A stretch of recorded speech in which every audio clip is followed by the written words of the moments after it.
بسم الله الرحمن الرحيم. الحمد لله رب العالمين، والصلاة والسلام على أشرف الأنبياء والمرسلين نبينا محمد وعلى آله وصحبه أجمعين، وبعد. محترم حاضرین مجلس، نوڈھیوا اور اس کے قرب و جوار سے تشریف لائے ہوئے احباب، اس بزم کے خصوصی مہمان فضیلت الشیخ محمد عاطف سنابلی حفظہ اللہ، اور اسی طرح سے استاد محترم عبد المجید فیضی حفظہ اللہ، جیسا کہ آپ نے ناظم اجلاس سے موضوع سماعت کیا کہ میت کو نفع پہنچانے والے بعض اہم اعمال. ایک انسان جب اس دنیا کے اندر رہتا ہے اور انسان اس دنیا سے چلا جاتا ہے، انسان کے اس دنیا سے چلے جانے کے بعد جب وہ قبر میں موجود ہے، قبر میں اس کے لیے ثواب کا سلسلہ جاری ہے. وہ کون سے اعمال ہیں؟ آپ جانتے ہیں یہ جو دنیا کی زندگی ہے جس میں ہم اور آپ موجود ہیں، چند روزہ ہے. ہمارا جو آخری ٹھکانہ ہے، آخری مسکن ہے، ابدی مسکن ہے، وہ اخروی زندگی ہے. ایک انسان جب اس دنیا سے جاتا ہے تو اس کی زندگی کا خاتمہ نہیں ہوتا.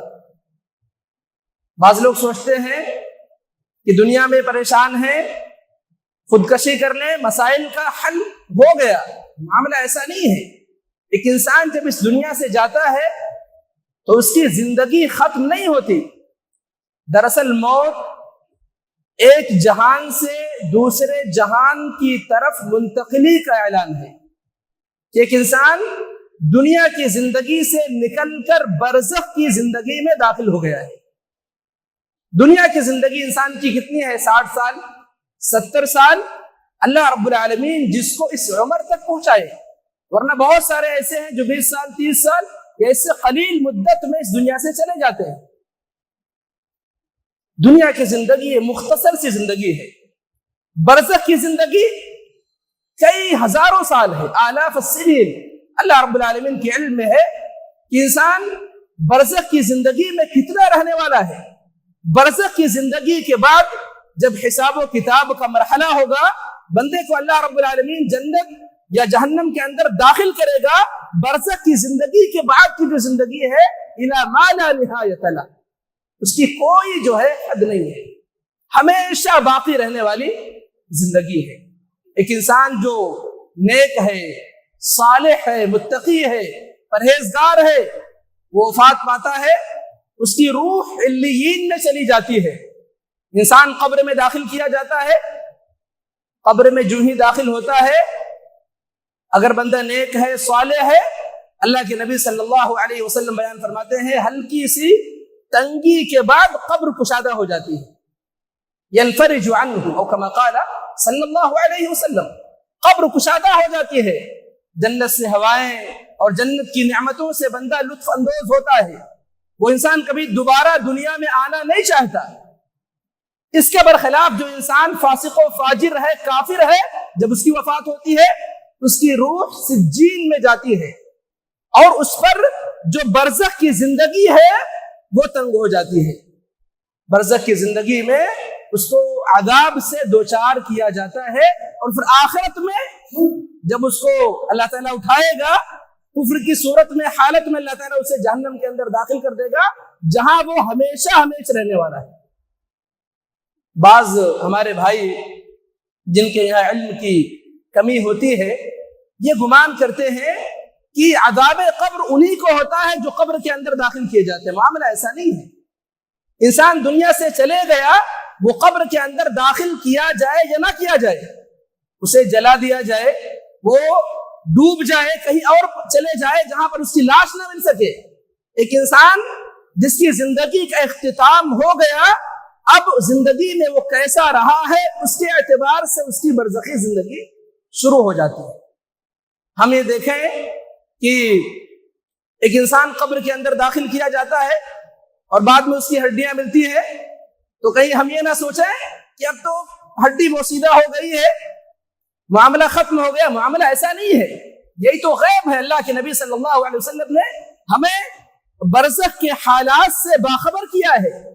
ایک انسان جب قبر میں جاتا ہے، گرچہ اس کی ہڈی بوسیدہ ہو جائے، اس کا کفن بوسیدہ ہو جائے، اس کے جسم پر جو گوشت ہے وہ ختم ہو جائے، لیکن اگر بندہ نیک ہے یا برا ہے، دونوں صورتوں میں عذاب کی شکل میں یا نعمتوں کی شکل میں روح اور بدن کا تعلق باقی رہتا ہے، قائم رہتا ہے۔ بندہ یہ سوچے کہ ہم وہاں جا کر بالکل ہمیں عذاب نہیں ہوگا، یا ہم وہاں سکون سے ہو جائیں گے اور ہم نے یہاں پر زندگی اچھی نہیں گزاری ہے، تو میرے بھائیوں معاملہ ایسا نہیں ہے، معاملہ ایسا نہیں ہے۔ انسان جب اس دنیا سے جاتا ہے اپنے اعمال کے ساتھ جاتا ہے، اس کے بقدر اعمال کے اعتبار سے اس کے ساتھ اللہ رب العالمین فیصلہ کرتا ہے کہ بندے کو قبر کے اندر یا برزخی زندگی بندے کی کیسی رہنی ہے۔ میرے بھائیو، آپ اس بات کو جانتے ہیں کہ موت سے کسی کو مفر نہیں ہے، انسان غریب ہو، امیر ہو، اچھے سے اچھا صحت مند ہو، بالکل میڈیکلی طور پر فٹ ہو، لیکن اگر اللہ تعالیٰ کی طرف سے وقت آ گیا، ڈاکٹر ہے دل کا، ماہر قلب ہے، انسان بچ نہیں سکتا۔ ایک بار وقت پورا ہو گیا، انسان کو جانا ہے۔ دنیا کے اندر جو انسانوں نے اسباب بنائے ہیں علاج کے لیے، ان اسباب میں تاثیر ڈالنے والا بھی اللہ رب العالمین ہے۔ جب ایک بار وقت پورا ہو جاتا ہے انسان کا، تو ان اسباب میں تاثیر نہیں ہوتی ہے۔ انسان کو بر وقت اٹیک آیا اور ساری سہولیات دی گئی، انسان جابر نہیں ہوتا ہے، وفات پا جاتا ہے، کیونکہ اس کا وقت پورا ہوتا ہے، اور جس کا وقت پورا نہیں ہوتا ہے اسے مہلت دے دی جاتی ہے۔ دنیا کے اندر انسان جو بھی آیا ہے اسے جانا ہے۔ ہمارے اسلاف صحابہ کرام رضوان اللہ علیہم اجمعین، جو کہ ہم سے کہیں زیادہ عقل مند تھے ہر معاملے میں، صحابہ کے بارے میں آتا ہے کہ صحابہ کی تعریف شارحین حدیث نے کی ہے حسن سوال، یعنی صحابہ جو سوال کرتے تھے اللہ کے نبی صلی اللہ علیہ وسلم سے، وہ نہایت ہی عمدہ سوال ہوا کرتا تھا۔ صحابہ اکثر سوال کرتے تھے کہ اللہ کے نبی صلی اللہ علیہ وسلم ایسا عمل بتلائے جو عمل تھوڑا ہو لیکن اس کا نفع زیادہ ہو۔ عمل انسان دنیا کے اندر کم کرے، آپ جانتے ہیں بات گزر چکی ہے، آپ کی زندگی 60 سالہ ہے، 70 سالہ ہے، اب اس زندگی میں آپ چاہتے ہیں کہ آپ ایسا عمل کر جائیں کہ آپ 1000 سال قبر میں موجود ہیں، باقی ہیں، برزخ کی زندگی میں ہیں، اور آپ کو نفع ملتا رہے، یہ آپ ضرور چاہیں گے۔ ہر انسان چاہے گا کہ ہم 60 سالہ 70 سالہ جو زندگی گزارے، یہ گزار کر جائیں تو ہماری جو ایک زندگی آنے والی ہے، جو اللہ رب العالمین کے علم میں ہے، برزخ کی زندگی ہے، قبر کی زندگی ہے، وہاں پر اجر اور ثواب کا سلسلہ جاری رہے۔ اس سلسلے میں آپ دیکھیں، ایک بہت بڑے امام محدث عبداللہ بن مبارک رحمہ اللہ، بہت بڑے امام ہیں اپنے وقت کے، ان سے کہا گیا، پوچھا گیا، آپ دیکھیے ان کے یہاں کس قدر یہ فکر موجود ہے کہ دنیا سے جانے کے بعد اجر کا ثواب کا سلسلہ جاری رہے۔ پوچھا گیا کہ اگر آپ سے کہا جائے لم یبقى من عمرک الا یوم، اگر کہا جائے عبداللہ بن مبارک رحمہ اللہ کہ کہا جائے کہ آپ کی زندگی کا صرف ایک دن باقی ہے، کتنا دن؟ ایک دن، یعنی ایک دن گزارنے کے بعد اب اس دنیا سے جانے والے ہیں۔ اگر حتمی طور پر، گرچہ یہ ناممکنات میں سے ہے، لیکن اگر فرض کر لیا جائے کہ آپ کو یہ خبر دے دی جائے کہ دنیا میں صرف ایک دن باقی ہے، ما کنت صانعا، کیا کرو گے؟ یعنی ایک دن جو 24 گھنٹہ بچا ہوا ہے اس میں کون سا عمل کرو گے؟ کہا فرمایا اعلم الناس، کہا میں لوگوں کو دین سکھلاؤں گا، خیر سکھلاؤں گا، کیونکہ علم نافع اور علم شرعی کو لوگوں کے اندر نشر کرنا، اس کو پھیلانا، اگر آپ غور کریں گے یہ سب سے عظیم عمل ہے جس کا نفع، جس کا فائدہ انسان قبر میں پاتا ہے۔ آپ نے اگر 10 لوگوں کی اصلاح کر دی، 10 لوگوں کو کوئی بات بتلا دی اور وہ بات لوگوں نے آگے منتقل کر دی اور وہ بات منتقل ہوتے ہوتے آگے نسلوں میں جا رہی ہے. آپ اصلاح کا سبب بنے. آپ جانتے ہیں الدال علی الخیر کفاعلہ، ایک انسان جو کسی کے ہدایت کا اور کسی کے اصلاح کا سبب بنتا ہے، اللہ کے نبی صلی اللہ علیہ وسلم بیان فرماتے ہیں کہ اس کے لیے اسی کے مثل اجر موجود ہے. فرمایا لوگوں کو میں دین سکھلاؤں گا، تاکہ اس کا سبب بھی ذکر کیا، تاکہ میرے مرنے کے بعد اس دین پر، میرے بتائے ہوئے ہدایت پر لوگ عمل کریں اور اس پر میں قبر کے اندر موجود رہوں اور وہاں بھی مجھے اللہ تعالیٰ میرے لیے ثواب کا سلسلہ منقطع نہ کرے، وہاں بھی مجھے اجر ملتا رہے. آپ دیکھیں صحابہ کرام رضوان اللہ علیہم اجمعین کی زندگیاں موجود ہیں، بے شمار واقعات موجود ہیں. صحابہ کرام رضوان اللہ علیہم اجمعین نے ایسے اعمال انجام دیے کہ وہ قبر میں چلے جائیں لیکن قبر میں جانے کے باوجود ان کے پاس ثواب کا سلسلہ جاری رہے.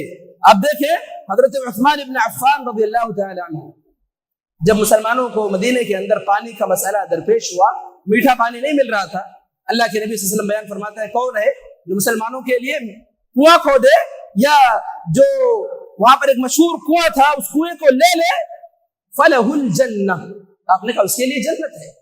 حضرت عثمان بن عفان رضی اللہ تعالی عنہ نے اس یہودی سے اس کنویں کو لیا اور عام مسلمانوں کے لیے وقف کر دیا، عام مسلمانوں کے لیے وقف کر دیا، بغیر کسی پیسے کے، بغیر کسی اجرت کے، آؤ اور پانی پیو.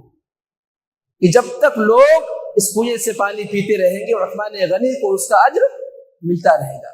اور اسی لیے حافظ ابن حجر رحمۃ اللہ علیہ نے وقف کو خاص صورتوں میں سے لکھا ہے کہ وقف کرنا، اللہ تعالیٰ نے آپ کو مال و دولت سے نوازا ہے، مال کا کوئی حصہ اللہ کے راستے میں وقف کر دیں کہ ہمارے مہینے کی اتنی سیلری یا ہمارا جو کھیت ہے وہ فلاں حصہ، یا اسی طرح سے کوئی بھی چیز آپ کے پاس موجود ہے جو عام مسلمانوں کے لیے نفع کا ذریعہ بن سکتی ہے، آپ وقف کر دیں. حضرت عثمان غنی رضی اللہ تعالی عنہ نے اس کو وقف کر دیا.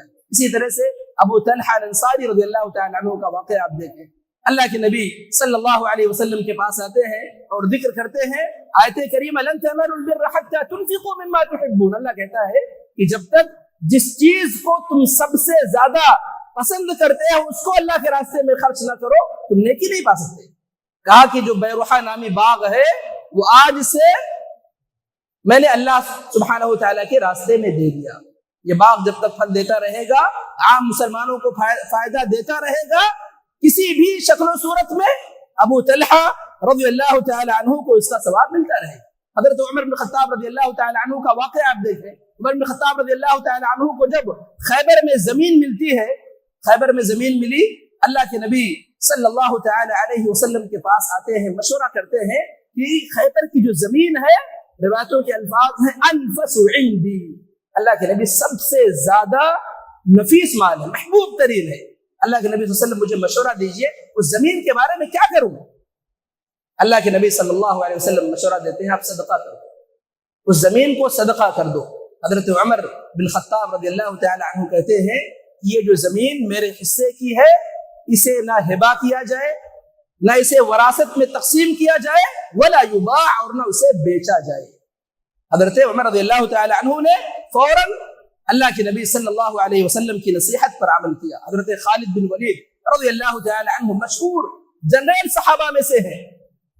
صحیح بخاری کے اندر الفاظ موجود ہیں، انہوں نے اپنی زرہیں، اپنی تلوار، اپنی کمند، اپنی جائیداد، سب کچھ اللہ کے راستے میں دے دیا تاکہ اسلامی لشکر کے کام آئے اور میں چلے جاؤں اس دنیا سے، لیکن وہ سامان جو میں نے اللہ کے راستے میں وقف کیا ہے، دیا ہے، اسلامی لشکر جب استعمال کرے گا تو میں قبر میں موجود رہوں گا، اس کے باوجود مجھے اس کا نفع، اس کا ثواب ملتا رہے گا. اسی طرح سے میرے بھائیوں اور بھی بہت سارے واقعات موجود ہیں. یہ مقصود نہیں ہے کہ واقعات کو سب کو ذکر کیا جائے، مقصود یہ ہے کہ صحابہ کرام رضوان اللہ علیہم اجمعین کے یہاں یہ فکرہ کس قدر مضبوط تھا کہ ہم اس دنیا کے اندر موجود ہیں، یہاں سے جانے کے بعد جب قبر میں جائیں تو وہاں پر ہمارے اجر و ثواب کا سلسلہ منقطع نہ ہو، اجر و ثواب کا سلسلہ جاری رہے. ہماری کوشش بھی یہ ہونی چاہیے. ہم دنیا کے اندر ہمیشہ رہنے کے لیے نہیں آئے ہیں. ابھی اس مسجد کے اندر اتنے سارے بھائی موجود ہیں، اگر ایک بات کہی جائے کہ ابھی 100 سال 150 سال کے بعد اس مسجد کے اندر بہت سارے ہمارے بھائی ہمارے گاؤں کے موجود ہوں گے، لیکن ان کو ہم نہیں جانتے ہوں گے، ان کو ہم نہیں جانتے ہوں گے، نہ وہ ہمیں جاننے والے ہوں گے۔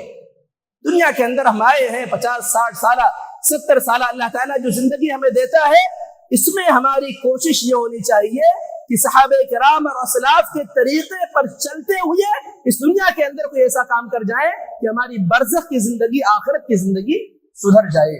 اللہ کے نبی صلی اللہ تعالی علیہ وسلم کی ایک حدیث اس حوالے سے بڑی مشہور ہے۔ آپ فرماتے ہیں، آپ صلی اللہ علیہ وسلم، اذا مات الانسان انقطع عنه عمله الا من ثلاثه۔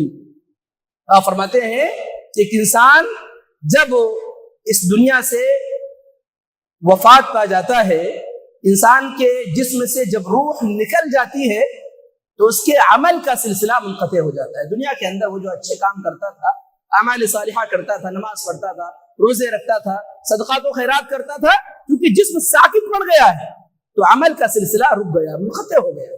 الا من ثلاثه، مگر اللہ کے نبی صلی اللہ علیہ وسلم نے 3 چیزوں کو استثناء کیا۔ مگر 3 چیزیں ایسی ہیں کہ بندہ اس دنیا سے چلے جائے اور اگر ان 3 چیزوں میں بندے نے اپنا نصیبہ، اپنا حصہ ڈالا ہے، اپنا نصیبہ، اپنا حصہ ڈالا ہے، ان 3 چیزوں کے مثل کوئی کام کیا ہے، بندہ اس دنیا سے چلے جائے، قبر میں موجود رہے، باوجود اس کے لیے ثواب کا سلسلہ جاری رہتا ہے۔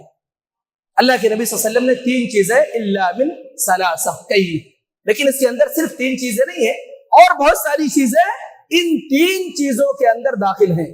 اللہ کے نبی صلی اللہ علیہ وسلم بیان فرماتے ہیں، الا من صدقۃ جاریہ، انسان اس دنیا سے جاتے ہوئے کوئی ایسا صدقہ کر جائے جو صدقہ جاریہ ہو، یعنی اس کی وفات کے بعد بھی لوگ اس سے فائدہ اٹھانے والے ہوں، اس کا نفع کٹ نہ جائے بلکہ اس کا نفع اس کی وفات کے بعد بھی جاری رہے، یہ صدقہ جاریہ ہے۔ ابن حجر رحمہ اللہ نے صدقہ جاریہ میں وقف کو سب سے اوپر ذکر کیا ہے، وقف کو سب سے اوپر ذکر کیا ہے۔ اللہ تعالیٰ نے آپ کو 10 بیگھے 20 بیگھے زمین سے نوازا ہے، آپ 1 بیگھے آدھا بیگھے یا جتنا آپ سے ممکن ہے، اللہ تعالیٰ نے آپ کو مال و دولت سے، پراپرٹی سے نوازا ہے، آپ وقف کر جائیں کہ میری زندگی میں یہ فلاں حصہ مدرسے کے لیے وقف ہے، فلاں حصہ مسجد کے لیے وقف ہے، فلاں حصہ فلاں کام کے لیے، میرے مال کا 1/4 حصہ 1/3 حصہ فلاں چیز کے لیے وقف ہے۔ ابن حجر رحمہ اللہ نے اس کو خصوصیت کے ساتھ صدقہ جاریہ کے اندر ذکر کیا ہے۔ ایک انسان اس دنیا سے جاتا ہے اور وہ کوئی مسجد بنوا کر چلے گیا، مسجد کے اندر جتنے لوگ نماز پڑھنے والے ہیں، مسجد میں اس نے تھوڑا موڑا ہی حصہ لیا ہے، ایک مصلی کے برابر اس نے جو اس کا مبلغ ہے وہ اس نے اللہ کے راستے میں دے دیا ہے، مسجد کے کام میں لگا رہا ہے، مسجد میں اس نے محنت کی ہے، مسجد کے جو اخراجات ہیں اس نے پورے کیے ہیں، مسجد کی جو ٹیوب لائٹ ہے، مسجد کے جو فین وغیرہ لگے ہیں یا دیگر جو تکلیفات ہیں، انسان نے اس میں حصہ لیا ہے، اور اگر حصہ اس صورت میں ہے کہ وہ چیز جاری ہے تو وہ صدقہ جاریہ ہے۔ ایک انسان نے مدرسہ بنوایا ہے، اس میں بچے پڑھتے ہیں، بچے دینی تعلیم حاصل کرتے ہیں، ایک انسان یتیم بچوں کی کفالت کرتا ہے، ایک انسان مکاتب کے اندر، مساجد کے اندر، اسی طرح سے مدارس کے اندر مصاحف کو بھجواتا ہے، وہاں پہنچانے کا انتظام کرتا ہے، مصحف تقسیم کرتا ہے تاکہ بچے پڑھیں، دینی تعلیم حاصل کریں، ان ساری چیزوں کا ثواب بندے کو ملنے والا ہے، کیونکہ یہ صدقہ جاریہ کی قبیل کی ہے۔ اسی طرح سے اللہ کے نبی صلی اللہ تعالی علیہ وسلم بیان فرماتے ہیں، وَعِلْمٍ يُنْتَفَعُ بِهِ، ایسا علم جس سے اس کی وفات کے بعد نفع اٹھایا جائے۔ آپ جانتے ہیں کہ علم شرعی کی فضیلت کیا ہے۔ ابن حجر رحمہ اللہ فرماتے ہیں کہ اس ٹکڑے میں علم شرعی کے حاملین کی خاص طور پر فضیلت بیان کی گئی ہے۔ وَعِلْمٍ يُنْتَفَعُ بِهِ، وہ ایسا علم چھوڑتے ہیں تالیف کی شکل میں، کتابیں لکھ جاتے ہیں، کتابیں لکھ جاتے ہیں، لوگ اس سے استفادہ کرتے ہیں، مسائل میں رہنمائی حاصل کرتے ہیں، لوگوں کے لیے دین پر عمل کرنا اور اسی طرح سے مسائل کو جاننا آسان ہو جاتا ہے۔ وَعِلْمٍ يُنْتَفَعُ بِهِ، اسی طرح سے جو لوگ تدریس کے لائن سے جڑے ہوئے ہیں، مدرس ہیں، اپنے پیچھے ایک لمبا جو ہے ایک لمبا قافلہ چھوڑ جاتے ہیں شاگردان کا، وہ شاگردوں کو سکھلاتے ہیں اور وہ ان کے جو شاگرد ہوتے ہیں اس علم کو آگے منتقل کرتے ہیں، نسلوں تک یہ سلسلہ جاری رہتا ہے۔ اور یہ جو لوگ اس لائن سے جڑے ہیں تدریس کے لائن سے، یا اسی طرح سے بچوں کو حفظ کراتے ہیں، قاری ہیں، قاری قرآن ہیں، اور ان کے سکھائے ہوئے بچے اس علم کو آگے منتقل کرتے ہیں، وہ سب کے سب اس کے اندر شامل ہیں۔ بلکہ عبدالرزاق البدر شیخنا نے لکھا، آپ نے اپنے درس میں یہ بات کہی ہے کہ ہمارے بعض بھائی افسردہ ہوتے ہیں کہ اس کے اندر علم ينتفع به، علم اللہ تعالیٰ کا فضل ہے، ذالک فضل اللہ یؤتیہ من یشاء، اللہ تعالیٰ یہ سب کو سب کے نصیبے میں نہیں ڈالتا، بعض لوگ چاہتے ہیں کہ اس کے اندر وہ شامل ہو جائیں۔ آپ نے لکھا کہ اگر کوئی انسان جو عالم نہیں ہے لیکن اس فضیلت کو پانا چاہتا ہے، وعلم ينتفع به، تو علماء کی جو کتابیں ہیں جو خالص کتاب و سنت کی نمائندگی کرتی ہیں، خالص سلفی منہج کے مطابق ہے، ایسی کتابوں کی اتباعت میں، ایسی کتابوں کو نشر کرنے میں انسان حصہ لے۔ اسی طرح سے اگر انسان ایک عام انسان ہے، مال و دولت سے اللہ نے نہیں نوازا ہے، تو انسان دین کو ایک عامی انسان کی طرف پھیلائے، اس کے پاس دین پہنچتا ہے۔ آج کل سوشل میڈیا ڈیجیٹل دور ہے، دین کو نشر کرنا، مختلف قنات یوٹیوب کی شکل میں، ٹیلی گرام وغیرہ موجود ہیں، اس میں الگ الگ جو ہے چینل موجود ہیں، اسی طرح سے الگ الگ ویب سائٹ موجود ہیں جہاں سے خالص علم کو لیا جا سکتا ہے۔ انسان اس کو ان لوگوں تک پہنچائے جو ضرورت مند ہے۔ علم شرعی کو انسان اگر پھیلاتا ہے، وہ علم ينتفع به، اس کے اندر وہ انسان داخل ہوگا۔ اسی طرح سے اللہ کے نبی صلی اللہ تعالی علیہ وسلم بیان فرماتے ہیں، او ولد صالح يدعو له، یا نیک بچہ یا بچی، نیک بیٹا یا بیٹی آپ قبر میں موجود ہیں اور وہ آپ کے لیے دعا کرتی ہے یا کرتا ہے، رب ارحمہما کما ربیانی صغیرا، ربنا اغفر لی ولوالدی وللمؤمنین یوم یقوم الحساب۔ آپ قبر میں موجود ہیں، وہ ہاتھوں کو اٹھاتا ہے، دعا کرتا ہے، اللہ تعالیٰ میرے والدین پر رحم فرما، اور اس میں وسیلہ پکڑتا ہے، جائز وسیلوں میں سے ہے اپنے والدین کی اعمال صالحہ کا، کما ربیانی صغیرا، جس طرح سے انہوں نے بچپن میں میری دینی تربیت کی، میں اس قابل ہوا، رب کو پہچان سکا، اور آج میں ان کے لیے ہاتھوں کو بلند کر رہا ہوں اور میں کہہ رہا ہوں رب ارحمہما کما ربیانی صغیرا۔ ایک انسان قبر میں موجود ہوتا ہے اور جب ایک بچہ یا بچی اس کے لیے ہاتھوں کو اٹھاتی ہے، دعا کرتی ہے، تو اللہ تعالیٰ اس کی دعا کو رد نہیں کرتا۔ اللہ کے نبی بیان فرماتے ہیں، او ولد صالح یدعو لہ، اللہ کے نبی صلی اللہ علیہ وسلم نے اس کی تفسیر بھی آپ نے بیان فرمائی ہے۔ آپ نے کہا کہ جنتیوں میں سے کسی جنتی کے بارے میں اللہ کے نبی صلی اللہ علیہ وسلم بیان فرماتے ہیں کہ اس کا درجہ بلند کر دیا جاتا ہے۔ جنت کے اندر درجات ہیں، اللہ تعالی ہم سب کو اپنے فضل خاص سے جنت کے اندر داخل فرمائے، اللہ تعالی ہمیں جنت کے مکی بنائے۔ جنت میں سب لوگ ایک درجے پر نہیں، اللہ کے نبی صلی اللہ علیہ وسلم کا جو درجہ ہے وہاں تک کوئی عام انسان نہیں پہنچ سکتا، وہاں تک پہنچنا کسی کے لیے ممکن نہیں ہے۔ ہم نماز کے بعد اللہ کے نبی صلی اللہ علیہ وسلم کے حق میں اس درجے کا دعا، اس درجے کی دعا کرتے ہیں کہ اللہ تعالیٰ نبی صلی اللہ علیہ وسلم کو درجہ عطا فرمائے۔ جنت کے اندر مختلف درجات ہیں، منازل ہیں، انسان اپنے تقوی اور علم اور اللہ رب العالمین کے یہاں اس کے اعمال کے بقدر انسان جنت میں اس درجے پر فائز ہوگا جس کا وہ مستحق ہے۔ اللہ کے نبی صلی اللہ علیہ وسلم بیان فرماتے ہیں کہ جنتی کا درجہ بلند کر دیا جائے گا، نیچے درجے پر ہوگا، اچانک سے دیکھے گا درجے میں بلندی ہو گئی ہے، وہ کہے گا اللہ تعالیٰ درجے میں بلندی ہو گئی، یہ بلندی کس وجہ سے ہے؟ میں تو یہاں آ چکا ہوں، عمل کا سلسلہ منقطع ہے، میرا جو عمل تھا اس کے مطابق مجھے اجر مل چکا، درجہ اور جنت میں جگہ مل چکی۔ اللہ فرمائے گا بِإِسْتِغْفَارِكَ وَلَدِكَ لَكَ، اللہ کے نبی صلی اللہ علیہ وسلم بیان فرماتے ہیں کہ اس سے کہا جائے گا کہ تیرے بچے نے تیرے لیے استغفار کیا ہے۔ یہاں پر میرے بھائی یہ چیز غور کرنے کی ہے، اللہ کے نبی صلی اللہ علیہ وسلم نے او ولد صالح یدعو لہ، آپ نے جو ولد صالح یدعو لہ کی شرط لگائی ہے، کہ نیک بچہ جو انسان کے لیے دعا کرے، اس کا مطلب یہ نہیں ہے کہ صرف دعا کرے تبھی والدین کو نفع پہنچے گا، یہ معاملہ نہیں ہے۔ وَلَيْسَ لِلْإِنسَانِ إِلَّا مَا سَعَى، انسان کے لیے وہی ہے جس کے لیے انسان نے کوشش کی ہے۔ انسان نے اپنے بچوں کی تربیت میں کوشش کی ہے، بچے اس کی کوششوں کا حصہ ہیں۔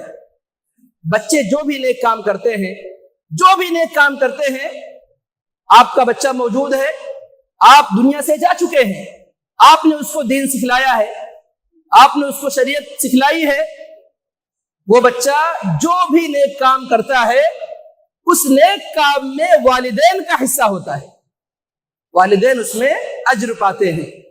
یا اسی طرح سے آپ دیکھیں، آپ نے اپنے بچے کی دینی تربیت کی، آپ کا وہ بچہ یا بچی، بیٹا یا بیٹی، اس تربیت کے نتیجے میں جو آپ نے اسے دی ہے اس دنیا کے اندر، وہ اپنے بچوں کی دینی تربیت کرتا ہے، اور پھر آگے آنے والی نسل اس پر چلتی ہے۔ تو آپ دیکھیں، انسان برابر اجر پاتے رہتا ہے ولد صالح کی وجہ سے، نیک بیٹے یا بیٹی کی دینی تربیت کرنے کی وجہ سے۔ اللہ کے نبی صلی اللہ علیہ وسلم بیان فرماتے ہیں کہ جب اس جنتی سے نے پوچھا تو کہا جائے گا کہ تمہارے بچے نے تمہارے لیے استغفار کیا ہے۔ تو یہاں پر اللہ کے نبی صلی اللہ علیہ وسلم نے ولد صالح یدعو لہ جو دعا کی تخصیص لگائی ہے، کیونکہ دعا کا خاص مقام ہے، والذین یقولون ربنا اغفر لنا ولاخواننا الذین سبقونا بالایمان ولا تجعل في قلوبنا غلا للذین آمنوا ربنا انک رؤوف رحیم۔ ایک عام مسلمان جب دعا کرتا ہے، ایک عام مسلمان عام مومنین کے بارے میں دعا کرتا ہے، اس کو اس کا نفع ملتا ہے، اور جب ایک والد کے حق میں بیٹا یا بیٹی اپنے ہاتھوں کو بلند کرے اور دعا کرے تو اللہ رب العالمین اس کی دعا کو رد نہیں کرتا۔ یہ مقصود ہے اولد صالح یدعو لہ۔ میرے بھائیو، جب آپ اپنے بچے کی نیک تربیت کریں گے، اس کو دین سکھلائیں گے، وہ آپ کی آخرت کے بارے میں فکر مند ہو۔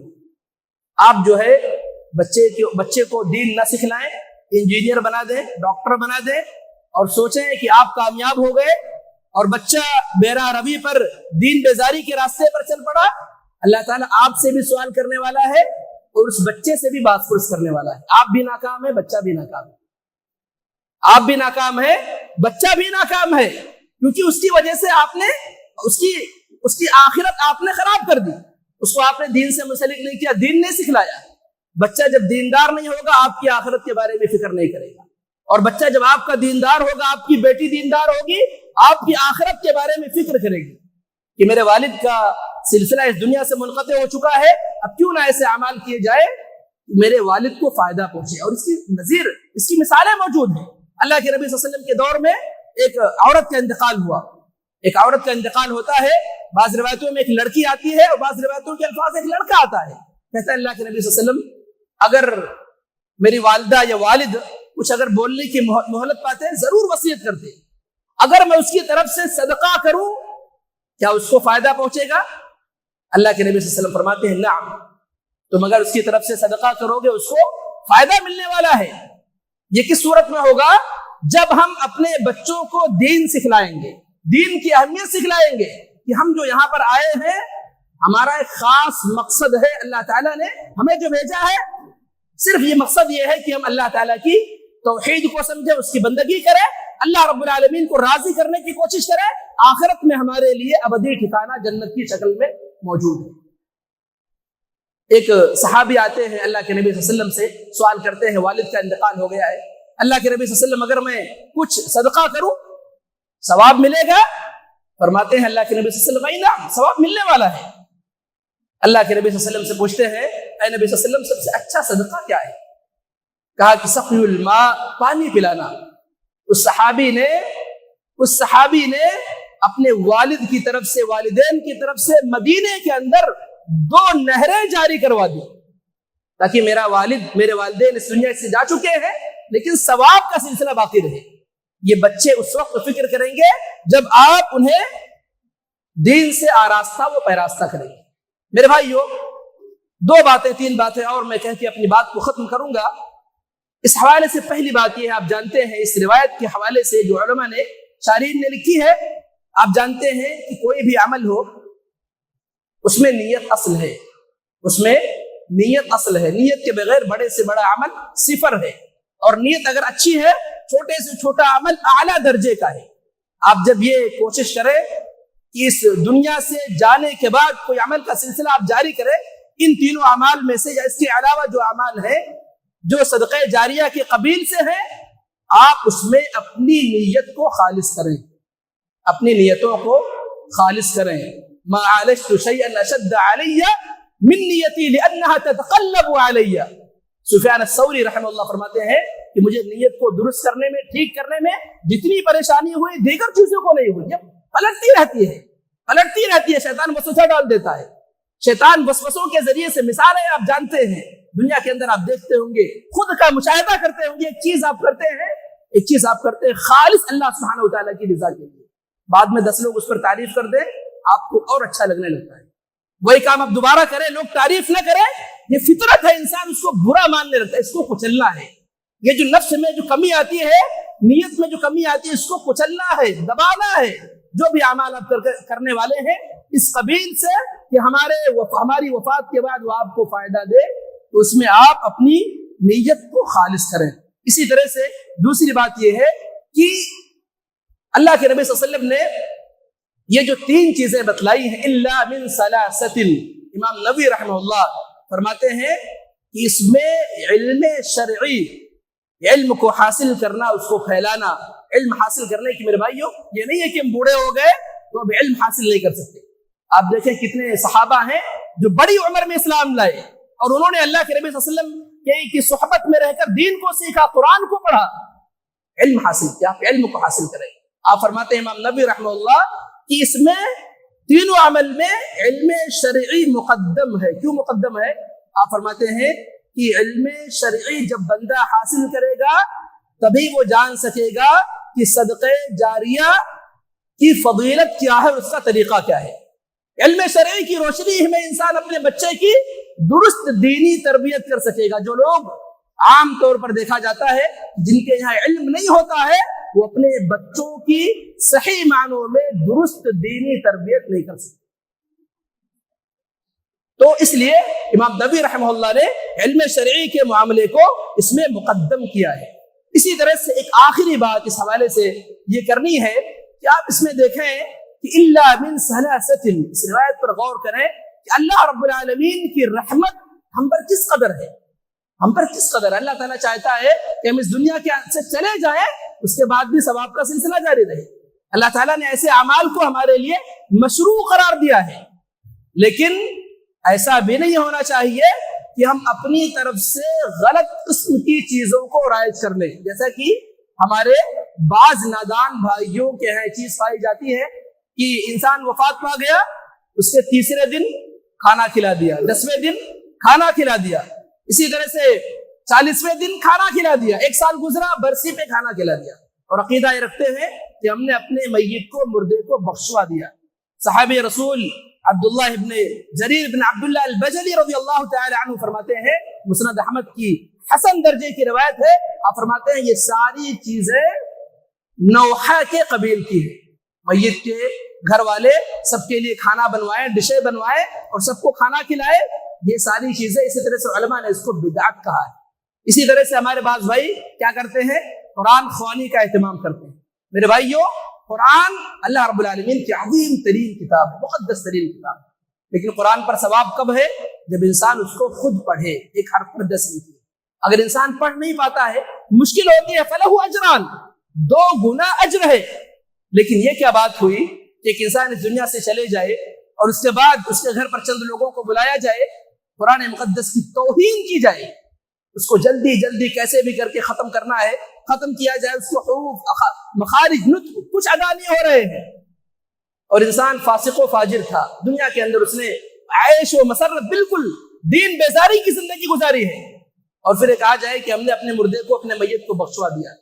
میرے بھائیوں، یہ طریقہ، یہ بدعت ہے۔ شیخ الاسلام ابن تیمیہ رحمہ اللہ فرماتے ہیں اس طرح سے قرآن کو اجرت لے کر پڑھوانا، میت پر اس طرح سے یہ عمل بدعت میں سے ہے۔ اسی لیے میرے بھائیو ضرورت اس بات کی ہے کہ آپ کے سامنے جو چیزیں رکھی گئی ہیں، جو مشروع چیزیں ہیں، اللہ کے نبی صلی اللہ تعالی علیہ وسلم کی حدیث اور سنت کے حوالے سے، اور اسی طرح سے صحابہ کرام رضوان اللہ علیہم اجمعین کے فہم اور عمل کے اعتبار سے کہ انہوں نے صدقہ جاریہ کس کو سمجھا ہے، علم نافع کس کو سمجھا ہے، ولد صالح سے مراد کیا ہے، یہ ساری باتیں آپ کے سامنے آ چکی ہیں۔ اللہ رب العالمین سے میں دعا کرتا ہوں اللہ تعالی ہم تمام لوگوں کو اس پر عمل کرنے کی توفیق عطا فرمائے۔ اقول قولی ھذا واستغفر اللہ لی ولکم ولسائر المسلمین۔